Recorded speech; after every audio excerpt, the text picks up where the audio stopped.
ഇനി അഫ്ളൽ സ്വതക്ക ഏതാണ്? ഏറ്റവും ഉത്തമമായ സ്വതക്ക പല ടൈപ്പിലെ സ്വതക്കകളിൽ നാക്കട അതിൽ നബി സല്ലല്ലാഹു അലൈഹി വസല്ലം തങ്ങൾ சொன்னதில் അഫ്ളൽ സ്വതക്ക അൻ യതഅല്ലമൽ മർഉൽ മുസ്ലിം, ഒരു മുസ്ലിമായ ആൾ ഇൽമു പഠിക്കരെ ثم يعلمه اخاه المسلم, പിന്നെ അവന്റെ സഹോദരനായ ഒരാൾക്ക് പരിപാടി കൊടുക്കും. ഇതാണ് ഏറ്റവും അഫ്ളലായ സ്വതക്ക.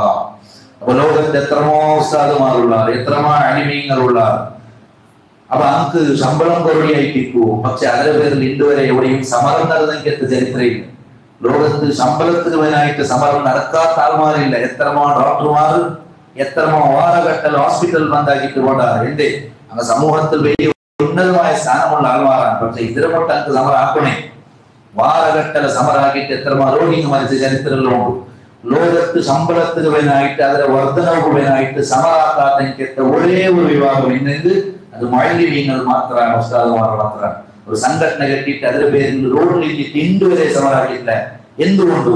ഇങ്ങനെ പ്രയാസങ്ങൾ ഇന്നെങ്കിലും ഇണ്ടും പരിപാടി കൊണ്ടുള്ള പഠിച്ചുകൊണ്ടുള്ള കാരണം ഈ ഹദീസാണ്. ഇത് ചൊന്നത് മുഹമ്മദ് റസൂലുള്ളാഹി സ്വല്ലല്ലാഹു അലൈഹി വസല്ലം. അങ്ങക്ക് വ്യക്തമായ ബോധ്യമുണ്ട് നാണാകൃത് ലോകത്തെ ഏറ്റവും വലിയ സ്വതക്ക. അത് ലോകത്തെ ഒരു നേതാവും ചെന്നതല്ല, ഒരു ലാട്ടുകൊട്ടാൽ ചെന്നതല്ല, ചൊന്നത് അഫ്ളലുൽ ഖൽഖായ മുഹമ്മദ് റസൂലുള്ളാഹി സ്വല്ലല്ലാഹു അലൈഹി വസല്ലം. അഫ്ളലുസ് സ്വതക്ക, ഏറ്റവും മഹത്വമേറിയ സ്വതക്ക. ഒരാൾ ഇൽമു പഠിക്കരെ, അത് പിന്നൊരു മുസ്ലിമായ സഹോദരന് പഠിപ്പാട്ടി കൊടുക്കരെ.